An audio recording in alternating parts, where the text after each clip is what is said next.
Pagod ka na ba? Parang ang bigat-bigat ng buhay, kahit wala ka namang literal na pinapasan. Baka hindi mo lang napapansin, may mga bagay kang bitbit na matagal mo nang kailangang bitawan. Mga alaala, galit, takot at pressure na unti-unting kumakain sa'yo. Kung gusto mong gumaan ang loob mo, kung gusto mong linawin ang isip mo at unti-unting ayusin ang direksyon ng buhay mo, makinig ka. Ito ang 13 bagay na kailangan mong i-let go para gumaan ang buhay mo. Number 1, bitawan mo ang galit at hinanakit. May mga galit tayong tinatago na akala natin nawawala sa paglipas ng panahon. Pero ang totoo, nandyan pa rin, nakabaon, nakatago sa likod ng mga ngiti, sa katahimikan, sa pagiging abala. At habang mas pinipilit nating huwag pansinin, mas lalo siyang sumisiksik sa puso't isipan. Hindi natin napapansin, pero ang galit at hinanakit, unti-unting kumakain sa loob natin. Nakakaubos siya ng lakas, ng pasensya, ng saya. Sa bawat araw na pinipili nating kimkimin ito, mas lalo tayong nagiging mapag-alinlangan. Mas lalo tayong mapag-init ang ulo. At minsan, hindi natin maintindihan kung bakit mabigat ang pakiramdam kahit walang nangyayaring masama. Yun pala, dala-dala pa rin natin ang mga alaala at emosyon na matagal na dapat nating binitiwan. Ang galit ay parang lason na iniipon sa katawan. At habang hindi natin ito inilalabas sa tamang paraan, mas lalo lang tayong nabibigatan. Habang may hinanakit pa tayong pinanghahawakan, paulit-ulit din tayong bumabalik sa sakit. Kahit gaano pa tayo magpanggap na okay na tayo, hindi natin matatakasan ang katotohanang hanggang hindi tayo marunong magpatawad, hindi lang sa iba, kundi pati sa sarili, hindi talaga tayo magiging buo.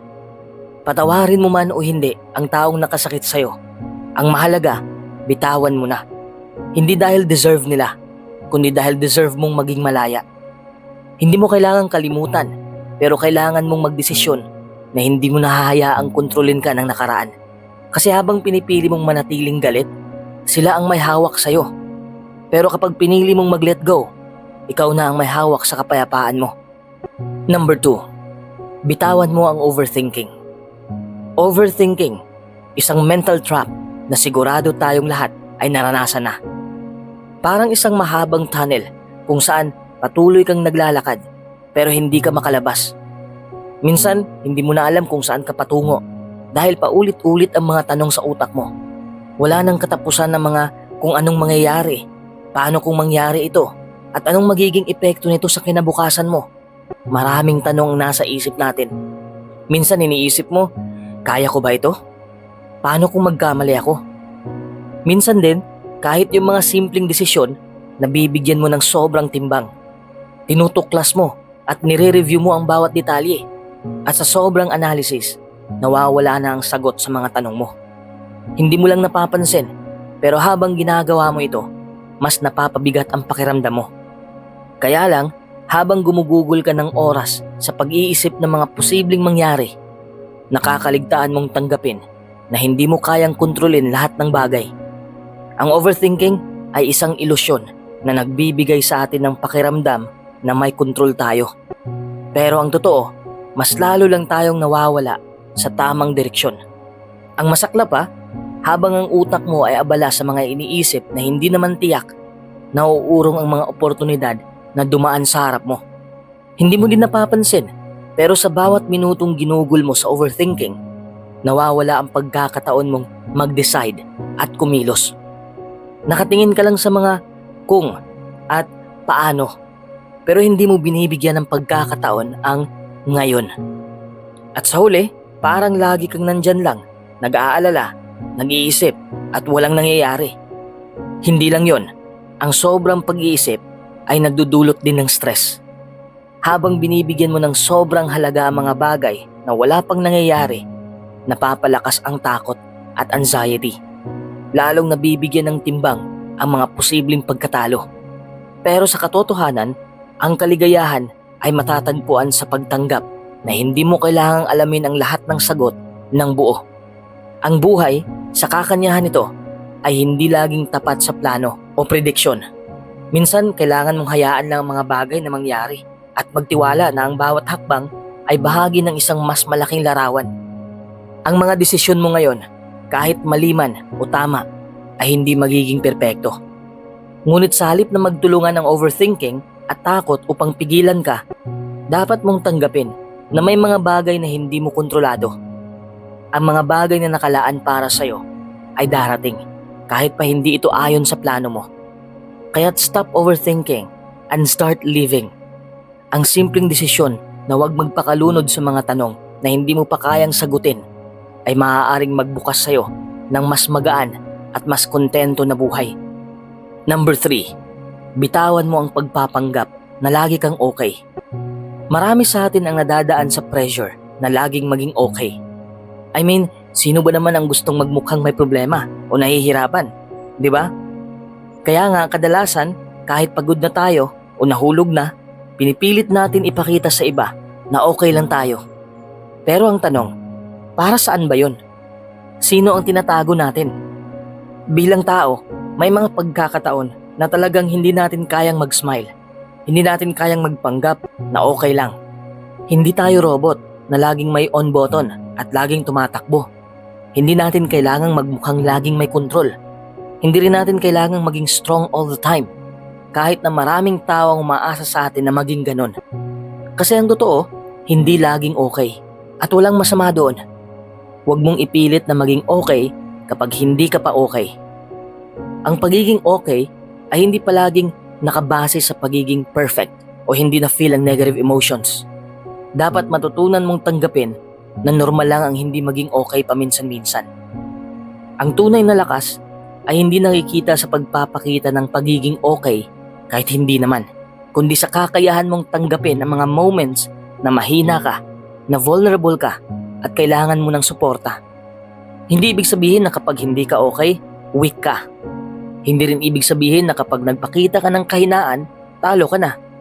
Ang tunay na lakas ay nakasalalay sa pag-acknowledge ng mga emotions mo at hindi pagtakpan ng nararamdaman mo para lang magmukhang okay sa mata ng ibang tao. Ang pagiging okay ay hindi laging mabilis na proseso. Hindi ka kailangang magmadali o pilitin ang sarili mong maging okay nang walang tamang panahon at space para makapag-heal. Hindi mo kailangang mag-pressure na makabalik sa pagiging okay agad. Kasi kadalasan, ang pag-push na maging okay ka agad ay nagiging sanhi pa ng mas maraming stress. Kaya't bigyan mo ang sarili mo ng pahinga at respeto na magsimula na mag-heal sa tamang paraan. Hindi isang patag na daan ang healing. May mga araw na tataas ka, may mga araw na bababa ka. At okay lang yon. Hindi mo kailangang maging perfect. Hindi mo kailangang magmukhang laging okay. Huwag mong gawing standard ng lakas ang pagiging okay. Bilang tao, tayo rin ay may karapatang dumaan sa mga emosyon natin at magpahinga kapag kailangan. Laging tandaan, hindi laging okay at okay lang yon. Number 4, bitawan mo ang pagpapaliban ng kaligayahan. Isa ito sa pinakamalaking hadlang sa masayang pamumuhay. Yung paniniwalang kailangan mo munang marating ang isang partikular na tagumpay bago ka magkaroon ng karapatang maging masaya. Yung tipong iniisip mong kailangan mo nang maging perpekto ang lahat, kailangan mo nang makuha mo lahat ng gusto mo, kailangan mo nang wala ng problema, saka mo palang papayagang maging masaya ang sarili mo. Pero ang totoo, habang hinihintay mo yung tamang panahon para sa kaligayahan, dumarami ang araw na pinapalampas mo. Araw-araw na pwedeng sana'y puno ng pasasalamat, ng kasiyahan sa simpleng bagay, ng katahimikan sa loob, o kahit simpleng kapayapaan. Lahat yan ay nasasayang kasi pinipili mong maghintay. Akala mo kasi may partikular na araw kung kailan sasabihan ka ng buhay na, pwede ka nang sumaya. Ang kaligayahan, hindi yan premyo. Hindi ito dulo ng isang karera. Isa itong pagpili. Pwede ngayong araw, pwedeng kahit pagod ka, pwedeng kahit may problema pa. Kasi hindi kailanman magiging perpekto ang buhay. Laging may kakulangan. Tayong lahat may pagkukulang, may pagkabigo. Pero kung laging ang inaabangan mo ay ang sandaling wala ka nang iniintindi bago ka sumaya, baka hindi na talaga dumating ang araw na yon. Ang kaligayahan ay hindi dapat ikondisyon.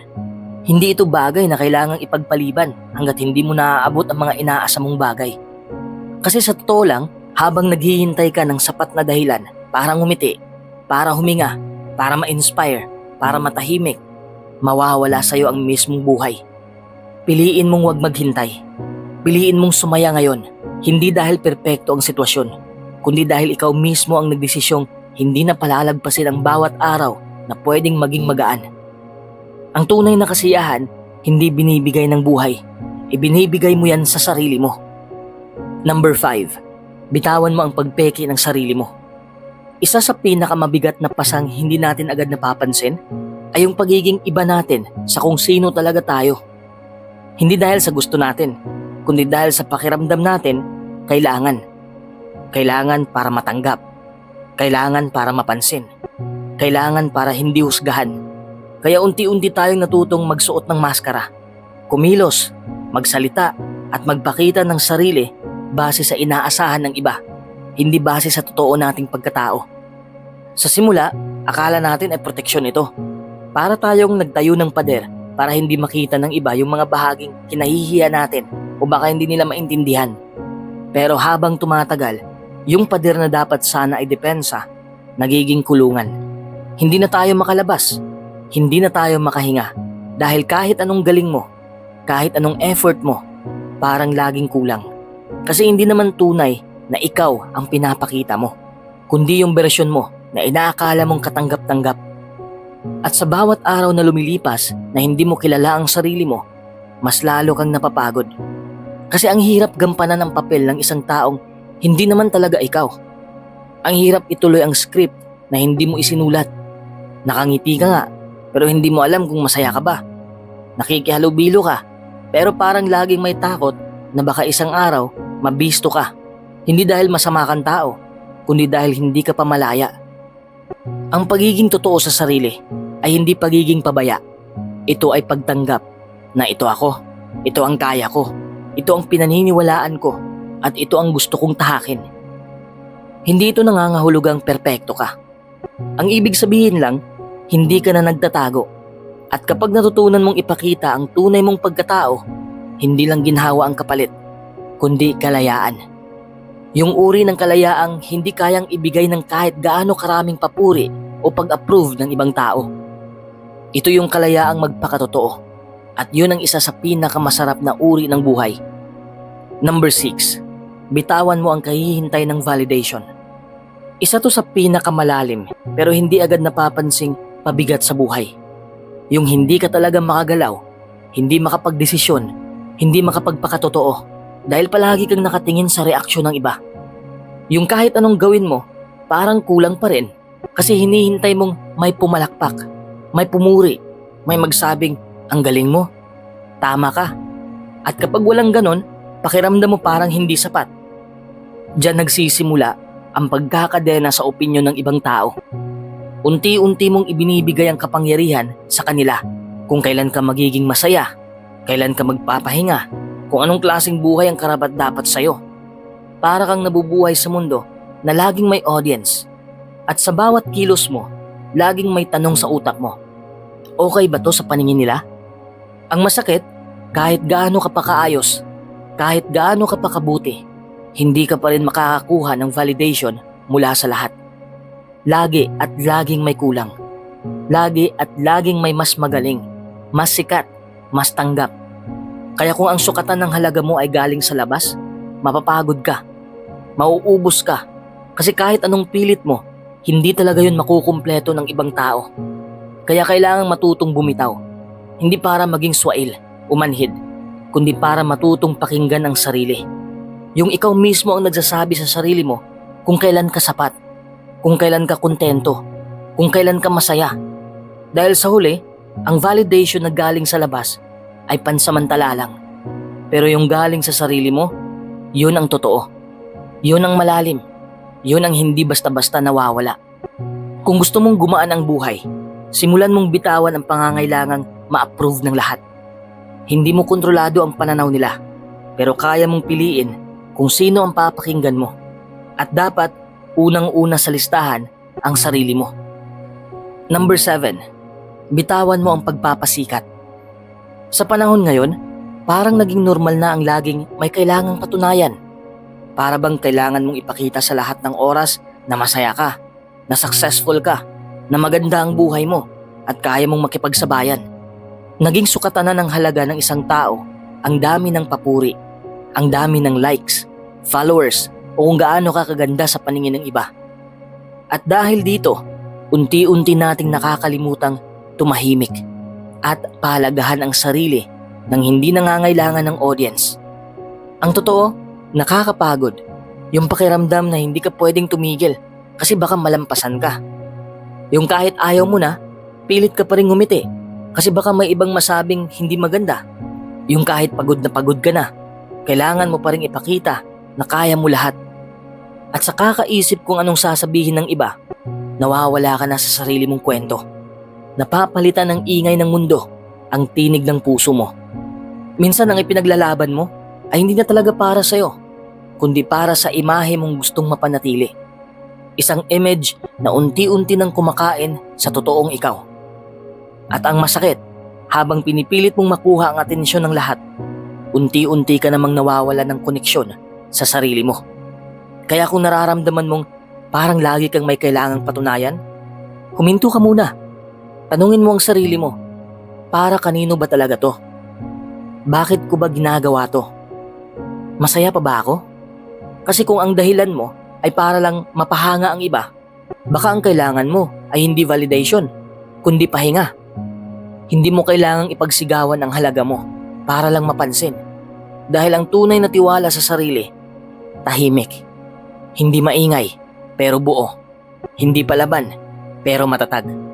Ang ganda ng buhay ay hindi nasusukat sa dami ng taong humahanga sa'yo, kundi sa katahimikan ng loob mong alam mong sapat ka na. Hindi mo kailangang sumabay sa ingay ng mundo para lang mapatunayan na may saysay ka. Dahil ang tunay na halaga, hindi kailangang isigaw. Ramdam mo lang, sapat na. Number 8, bitawan mo ang pagkukontrol sa lahat. Isa sa pinakamalaking dahilan kung bakit mabilis tayong mapagod, mabilis tayong ma-stress at mawala ng gana sa buhay ay dahil sa kagustuhan nating kontrolin ang lahat. Yung pakiramdam na kailangan nating hawakan ang bawat detalye, bawat resulta, bawat kilos ng tao at bawat pangyayari. Para bang kapag hindi natin ito hawak, may mali. Kapag may nangyari na labas sa plano, nakakaramdam tayo ng takot, inis o pagkabigo. Pero ang totoo, hindi tayo nilikha para kontrolin ang lahat. Oo, may mga bagay tayong kayang impluwensyahan. Mga desisyon natin, mga kilos natin, ang paraan ng pagtugon natin sa mga sitwasyon. Pero marami rin ang hindi natin hawak.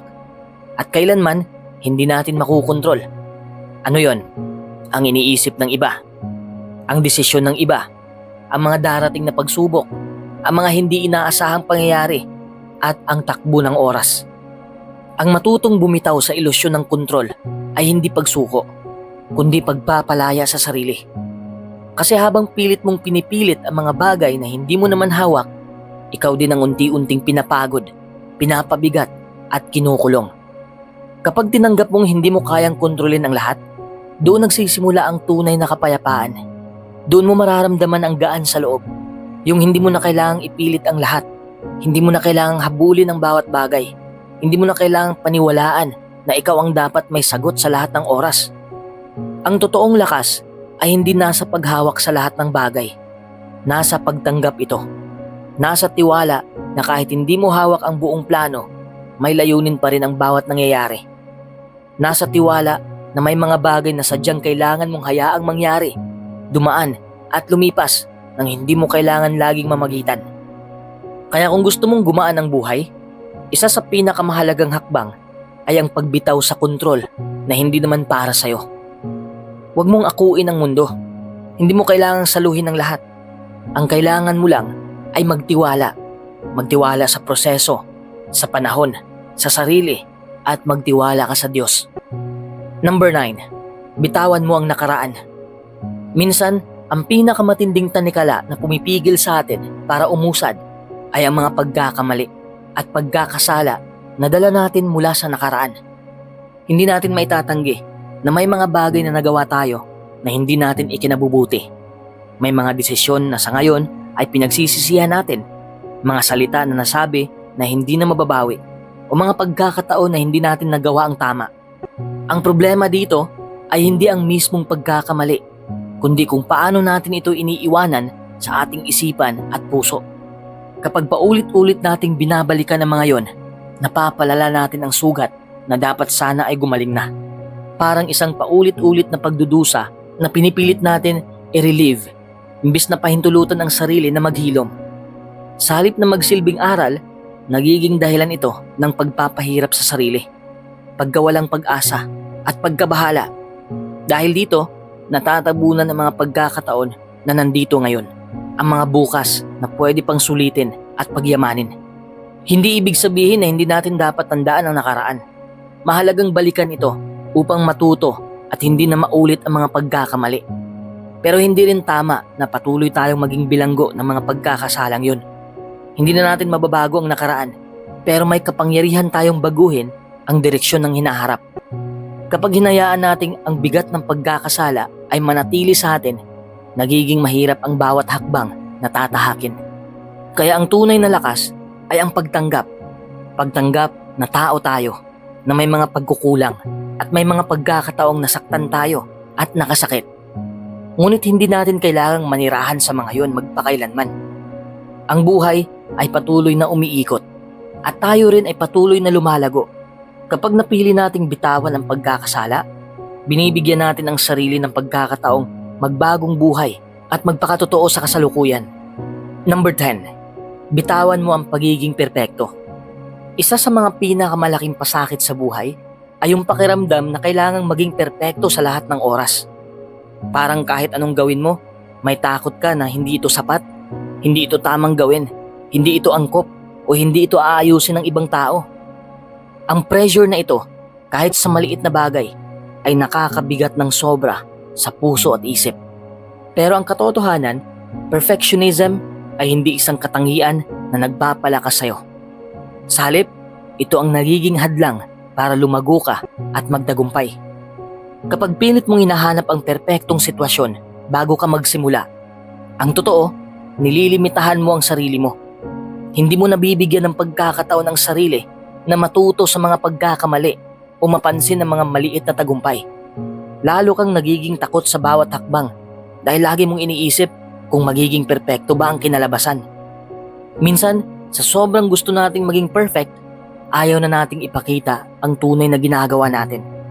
Hindi na natin ipinapasa ang gawa kung hindi ito flawless. Tinatago natin ang ating mga ideya at pangarap dahil sa takot na husgahan o mapahiya.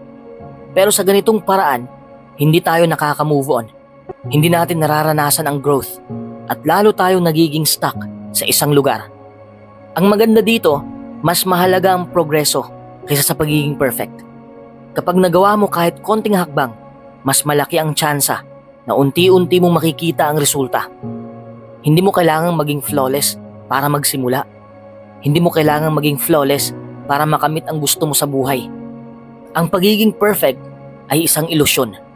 Walang tao na perpekto at walang bagay na perpekto.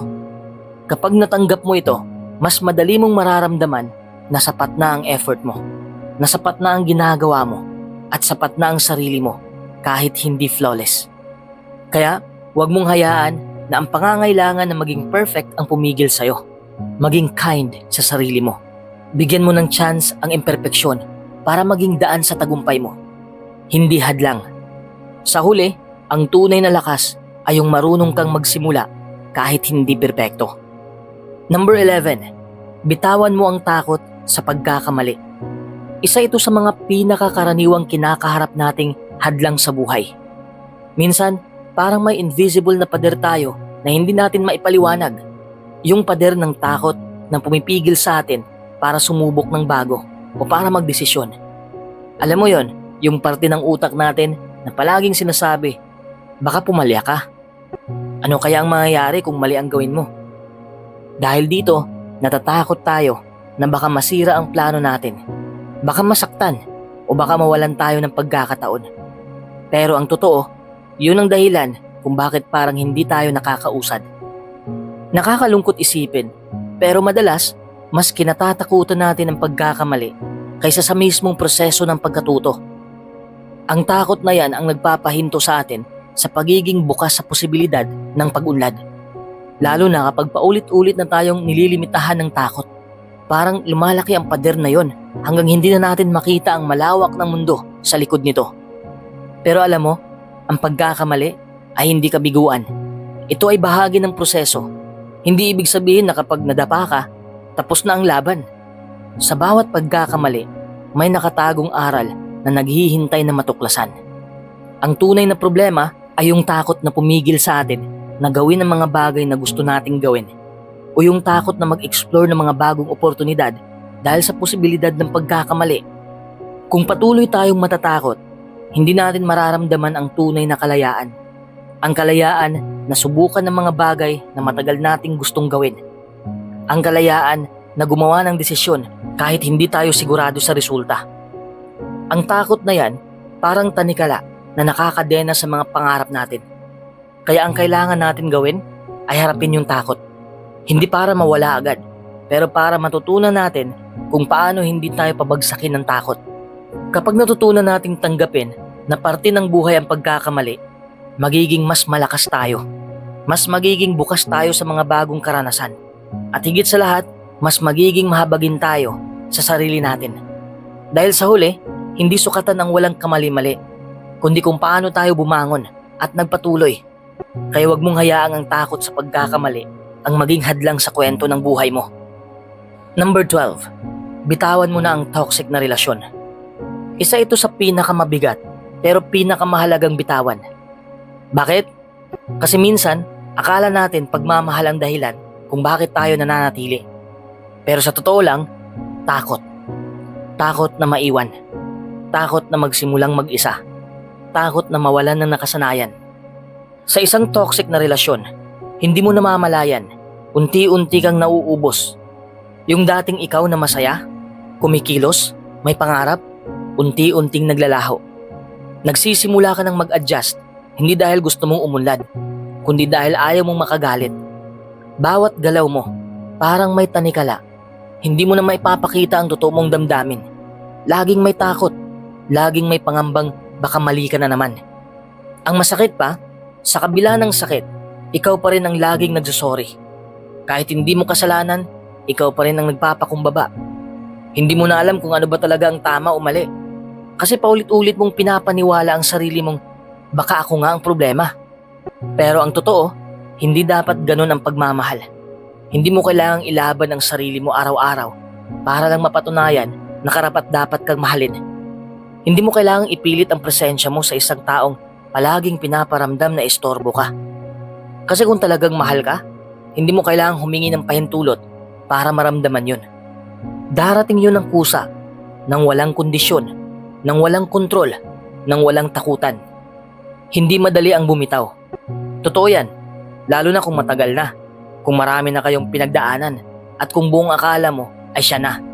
Pero tandaan mo, ang tagal ng relasyon ay hindi garantiya ng tamang samahan. Minsan, mas gugustuhin mo pang magsimulang muli na magaan kaysa manatili sa matagal na pero mabigat. Ang sarili mo, dapat mong pinipili araw-araw. At kung ang isang relasyon ay paulit-ulit na naglalayo sa'yo sa kung sino ka, hindi mo na kailangang hintayin pang masira ka ng tuluyan bago mo piliing lumaya. Number 13. Bitawan mo ang negatibong pag-iisip. Ang negatibong pag-iisip ay parang ulap na hindi umaalis sa langit ng isipan mo. Kahit maaraw ang paligid, pakiramdam mo, madilim pa rin. Isa ito sa mga pinakamaselang hadlang sa personal na pag-unlad.